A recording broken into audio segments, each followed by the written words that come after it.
Alan, do I have to give his credits? He's legendary from SNL the to original Larry Sanders. SNL from the first season on. And how many seasons were you a consulting producer on Curb? 2? Season 2 and 3? 2. I think years 2 and 3, sort of unofficially the first year. And then I think Larry felt sort of guilty about coming into my office, lying on the couch, telling me what he was thinking. So it was for credit years 2 and 3. Yeah. As it should be. He's using you, for God's sake. You know something? He drained me dry. Okay. Alan, what do you remember about those sessions? About the early Curb? What I remember mostly is, as I've been doing my whole professional life, is watching Larry think. And I'm very serious about it. We shared a suite of offices, Billy Crystal, Larry, and I. Jeff, you remember, because we wrote a pilot during that time for CBS, which for you folks in New York is Channel 2. And Jeff would come to my office, and it was, we'd work on this pilot, and Larry was on the other side of the wall. And when Larry would come in the first year, he would lie on the couch and just tell me ideas that he had for character arcs and for plots and whatever. And I think my role was basically sounding board, and I'm quite serious. He wanted another human being to be within earshot. By the way, he loves that. Air out what he was thinking. But also another human being who he respected and he knew was really funny and knew what was funny. Yeah, he trusts you in the ways of, on lots of levels. Wasn't just his housekeeper. In the ways of comedy. No. I know it wasn't his florist or something. Because we all know Larry's got a whole bevy of florists. No, I found myself. No, it wasn't only lending an ear. There's a certain amount of navigation. You know what I mean? He would get to a point where he had to make either this decision or that decision. So as the navigator, you basically said, oh, okay, if you do it this way, it's one thing. If you do it that way, it's another thing. So, it wasn't just a total sounding board, but at the same time, look, ever since I met this guy in the clubs in 1973, 74, he was the guy that we all sat in the back, watched him do what he does. You know all the stories, and you just go, all right. He looks at the world a little bit different. Alan, had you guys actually worked together before? I don't think so. No, not officially. Look, I would send him first drafts of things that I was writing. He had written a screenplay called, what was it? Diagnosis Negative or something like that. Diagnosis Negative. We used a lot of those storylines from Diagnosis, or he did, for Diagnosis Negative on Curb. This is all new to me. I didn't know this. Oh, see, so Jeff, you know what I'm saying? I mean, Larry's life, nothing, whether it was from a screenplay, which was, in part, I can't, it was so many years ago, everything was up for grabs in terms of putting it on TV. Yes, right. Absolutely. Okay? Everything was fodder for that. And I remember even back then, now he was the one that we were worried about. Yeah. Okay. Because he didn't fit into any conventional mode. I would sit in the back and laugh my ass off. Sometimes I was the only one. Okay. Well, he even says, Alan, he even says that back in those days in the 70s and early 80s, that he used to walk around and find places in New York City that he thought would be a good shelter if he became homeless. I don't doubt that for a second. I know that he was a limo driver. For a blind woman. Hold on. Limo driver for a blind woman. And she'd say, Larry, are you... This is one of my favorites. Yeah. She wanted him to be formal in a complete limo driver. In a uniform. And she would say, Larry, are you wearing your hat? And of course he wasn't. He said, of course I'm wearing my hat. Out of respect. So funny. That's exactly right. And Jeff, he could have taken her anywhere and she would have said thank you. and of course, that did become somewhat of a storyline later. No. He used almost the exact same thing for Michael. The blind guy. Yeah. It went all the way back to when we were at the clubs. And then let's say at the end of the evening, this is the Improv in New York. And across the other side of 9th Avenue, I guess, was a Lord Camelot. It was like a diner kind of place that was open all night. And we would go in there, he and I and whoever else, like Richard Lewis, maybe. Yeah. Yeah. Whoever were the contemporaries at the time, we were about 3 or 4 or 5 of us. We'd shove Elaine Boozlett. We would shove into a booth and we'd be talking. And we all had the little notebooks, where we jotted down ideas. And so if there was something really obvious, we all took out our little notebooks and we go, oh yeah, waitress, that looks like Lee Harvey Oswald. Put it down, you put it in your pocket. Okay. And then we would continue the conversation, but then nothing would happen. Nothing out of the ordinary. Larry would take out his little notebook, scribble something, and the rest of us are going, what did we miss? What did we miss? And that was the way it was. So basically he saw things that other people don't see and still does. And then throws it back and everybody says, oh, that's right. Now I see it. Well, now I see it. And what he also has the ability to do is to take a morsel and make a Seder out of it. Do you know what I'm saying? Yes, of Some course. little thing that we notice, but we keep going, but he sticks around for a while. You know what I mean? By the way, Alan, I always compare him. The only person I can compare him to is Nat Hiken. Because it starts out, it goes in like those dominoes that used to be on the Tonight Show, round and round, round and round. You don't know where it's going, and he's able to wrap it all up in the end. And that's what he did with Car 54, Where Are You? And Bilko, and which are 2 of Larry's favorite shows. And Larry's the only person I know who has the skill level to do that, like that. Jeff, I remember back then you making that comparison. And I understood exactly what you were saying, and being familiar with those shows, I went, wow, because you had said he's the Nat Hiken of our generation. Yeah. And what I found myself marveling at was the craftsmanship. Things that seem innocuous in the first 7 minutes end up playing a big part. That's it. You have no idea. End. Yes. And so I find myself to this day when I'm watching Curb, I'm going, all right, that's almost like a throwaway. I wonder if we're going to see that again. And invariably we do. I don't think there are any throwaways that don't come back. Maybe here and there. But generally, if something's a throwaway, it's there for a reason. Don't you agree? Everything is purposeful. Yeah. You're absolutely right. It's all purposeful. Yeah. And no, I was just wondering, is there anything in particular storyline-wise that you remember about those first few seasons of him running it by you and what your thoughts were about it? Did you think this will never work? This will work? Something like that. I'm just wondering if there's anything like that. I very quickly, Susie, I came to realize that nothing was not going to work. That he would find a way to make it work. So when he talks about scalping tickets to get into the high holiday services at a temple, okay, or picking up a hooker, so we can go in the express lane to the Dodger game, I'm going, okay, obviously I laugh at the premise of it, right?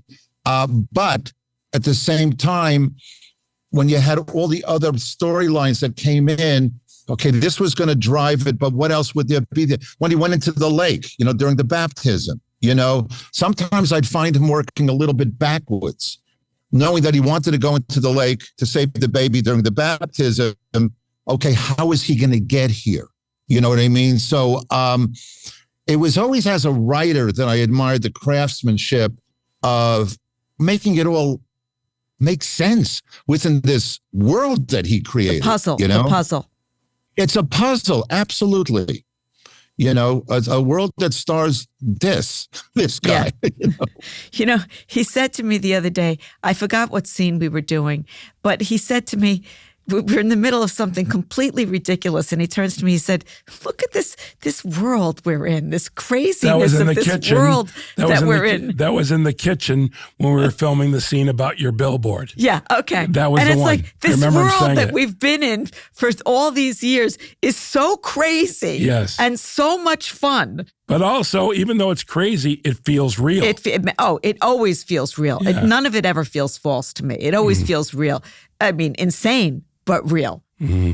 Well, you know something, you're absolutely right. I mean, look, the last show, I guess it was of last season, when you had the pile of shoes outside of the hall. Oh my God, Museum. Yes. Who knew where that was going? I go, all right, he stepped in something. Oh, there's all these shoes. Please, for the love of God, don't take one of the Auschwitz people's shoes. And then it ends up Tracy Ullman's grandfather or something like that. Yeah. Wasn't there? Yes. There was and she goes and she loses her sobriety over it because she's so upset. Yeah.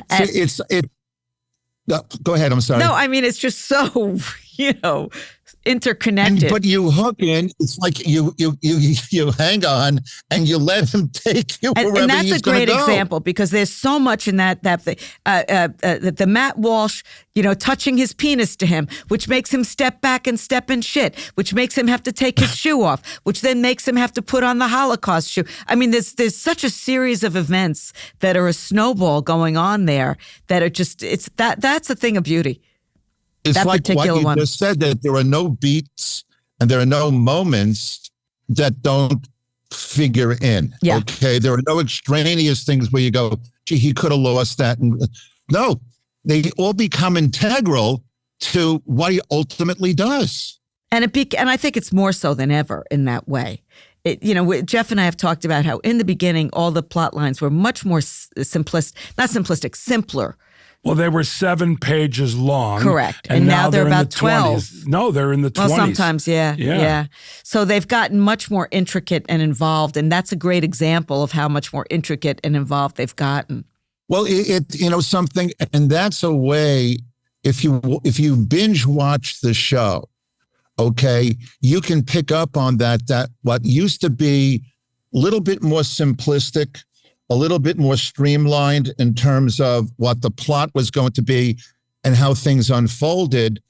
The show grew, and it grew, like you just said, in its complexity. Yeah. And in how everything became involved, as opposed to 1 or 2 stories that will take you to the end of it, And the storylines grew, but the beauty is we didn't grow. The characters did not grow. Mm-hmm. We're the exact same idiots. There's no lessons learned. No growing and learning on this show. We're the same exact. And, I get asked that every time I do press for a season. They say, how is Susie going to be different this season? She's not going to be different. She's going to be the same. We're all the same. We don't grow and learn. We do the same, make the same mistakes over and over and over again. That's comedy. It not only is a comedy, you accept it. You don't question it. You just go along for whatever ride you're on right now. Right. But there are certain constants, obviously. Jeff, your role as the, as his manager and his friend, that to me is something that you would know better than me, the intricacies, if there have been any sort of changes in it. But I know as a viewer, I know that, if Larry does something and Susie hears about it or witnesses it, she's going to open her mouth, okay? The only thing I noticed different last year is you had some hats. I had some hats, yes. Yeah. And the first one was the best one. I think it was the first episode of the season. Oh, well, that was the Lincoln hat. Yeah. Yes, the top hat. Ellen. No, I'm sitting here with Robin watching it, and she goes, Susie's wearing a stovepipe hat. I go, okay. Alan, let's go from a different angle. How did you have fun playing Duberstein? No, Duckstein. No, I thought it was Duckstein. Oh, Duckstein. I thought it was Duckstein. Oh, yeah. What happened was I would bother Larry the first. That was season 8, I believe.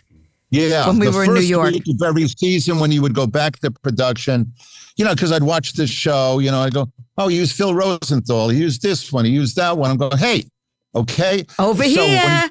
Hello. So when he came to New York, all of a sudden, out of nowhere, I get this email, and he says, I have an idea. And he describes Duckstein, and he describes the situation to me. And I knew it from having worked on the show that it wouldn't be really heavy when it came to script. Okay? See, he said to me, here's the situation. You're in New York. I'm in New York. You see me in a restaurant. You suggest we have lunch. I say, why? And he says to me, you say, because we never have lunch when we're in LA.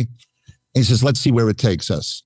So we did it. And God, it was so much fun. Look, for me, to have somebody not want to watch me eat, this is not a stretch. It's an actor. So I suggest lunch. And he says the reason we never have lunches in LA is because we're not friends. I try to convince him to become my friend. And it just grew. And I realized as we were doing it, and you guys know better than anyone, we did it 7 times, 8 times. And it was like the hardest thing was not making each other laugh on camera. Okay. Wow, always. It was like it was every phone conversation we had ever had in our lives. And we were surprising each other, which you guys do every single day there. And it was that show was only 1 episode. There were 3 scenes. And I know every time that it's repeated, whether it's, leading up to a new season or whenever they have a curb like marathon thing, because there will be cab drivers, I swear to God, in Manhattan who stopped at a red light. The guy will roll down his window and go, I'll have lunch with you. I know. Wow. They must have shown Curb last night, No, but I know a lot of people with parts that size that people remember, Wayne Fetterman. He was on with us recently. He's Richard Kind. Like all these people who've done a lot of stuff, they mostly get recognized from Curb. Yeah. Well, you could imagine what my life is like. It's amazing to me. Oh, yeah. What a testimony it is to your show. And you're absolutely right, Jeff. Look, in what is this, the 10th season? 12, Alan. 12 seasons. Over how many years? Over 30 years. 23 years. 23 years. 12 seasons, 23 years. So we took a big break. So you reach back that far, okay? And it's not like this is a continuing character. You know what I mean? It was one time, a long time ago. And it's testimony to what you guys are doing. The staying power of the show. By the way, it's amazing. Watching what you did in a hospital bed, great work. Very funny. Very, very funny. You. Sure. Alan. No, the fun part. Go ahead. No, the middle scene where, because Larry wouldn't have lunch with me, I had lunch by myself in Central Park.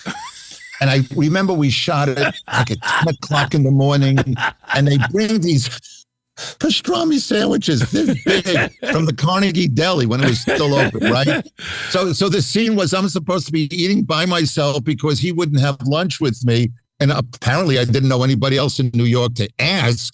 And I'm eating this pastrami sandwich. It's 1,000 degrees outside in Central Park. I'm on a bench. And they did it. I don't know how many takes we did, but first I'm swallowing pastrami at 10 in the morning in a 100-degree temperature. Then I'm spitting it out. Then I'm actually giving myself the Heimlich maneuver because it was vile and it was really, really fun. And it's funny because of what you said about Larry saying about this world. It dawned on me, and I'm sure you guys all the time, whether it's on Curb or anything else you have going on in your professional lives, there's that moment where you go, I'm getting paid to do this. Yes, all the time. Know what I mean? I say that every day. And isn't this amazing? Look what happened. Look what we did to make our lives this, and we get rewarded for it. By the way, speaking of rewarded, money, we get statues, we get things. Alan, I'm sorry. I was going to say, go ahead. I'm sorry, Jeff. Speaking of getting rewarded, I ate at least 1, if not 2, of the extra pastrami sandwiches. I think I brought one back to my hotel room, and I ate one there. And by the way, I have food memories all across the show. That was a great one. So look what this show brings to us. And you know what, Alan, as you know, I'll have lunch with you anytime because we have lunch all the time. And by the way, I love our lunches, but you notice that Next time we have lunch, look at me a little closer, Susie. You'll see that my table manners have become impeccable. Okay, seriously. Because when the last time we went to lunch, I said to myself, I don't know if I can do that again. He's disgusting. I know you got a hot date, so we're going to let you go because I know you got a hot date. Go ahead. About something. I got a hot date with a 7-year-old granddaughter, and she's. I asked her where she wants to go. Gewalt. It's the 25th anniversary edition of Titanic. So my guess is, aside from having seen it a zillion times already, the fact that it's 3 hours and 15 minutes long, there must be scenes that we didn't see, maybe interviews. Oh, you're going to go sit through that? Just the thought of it makes me nauseous. But the fact is, I'm curious whether or not they had the original ending. We're going to see that where the boat didn't sink, okay? They decided to go another way. That would be, by the way, that was what George Lucas is doing when he re-released them. He changed a lot. No, but I want to give Alan credit before we let him go. Yeah. Well, actually, you can go now. No, give him credit. He's got a minute. Let him go. Let him hear the credits. By the way, he could go mid-interview. Anyhow. So it was Billy Crystal to the right. This is at Castle Rock offices. This is in 1999. It's before 90. It's like 98, 99. Okay. And CBS had asked Alan and I to come up with a companion show to Everybody Loves Raymond. Okay. That was in the back. And actually, that's where King of Queens. They didn't pick up our show. They picked up King of Queens. But my good friend Michael Whitehorn created that show. Michael Whitehorn, who I've worked with and I love. And so Alan and I, and then Larry in the next room. And I'd go into Larry's office when Alan and I had a break and sing Shirley Temple songs that our kids were listening to, which is weird if you can picture Larry and I singing Shirley Temple songs. Anyhow, Larry would come into the office as we were writing, wanting to know where we were at and what we were working on. And one distinct time, Alan and I had written a part for Adam West, and we were thrilled with it. And Larry said, I think you can get him. And of course destroyed. But anyhow, here's the key thing. Larry came in one day and says, do you guys want to go to lunch? And Alan said, I can't. And Larry and I went to lunch, and that's where Curb was, the beginning. Gelled. It was the beginning of Curb, was in that lunch between Larry and I. So it was all because Alan Zweibel had another lunch date. No, but I don't know if he did. But Look the at point, me, I had an option. No, but here's the thing. It would have been great to have Alan, but the conversation wouldn't have gone different in the direction that it might have. I actually wanted Alan to go. I was disappointed. By the way, as you know, eating with Alan is a delight. Maybe Jeff can be our secret guest next time if he's in New York. I would love it. We always have a secret guest New York, to we have these lunches. To our lunches. Well, you'll tell them about Diane Sokolow at Michael's and all of that. It would love be great. you, baby. All right, thank you, Alan. I love seeing you. Have fun. Talking to you both. Have fun Thanks with for having Sydney. me. I will give you a full report. All right, goodbye. Take care, guys. Good night.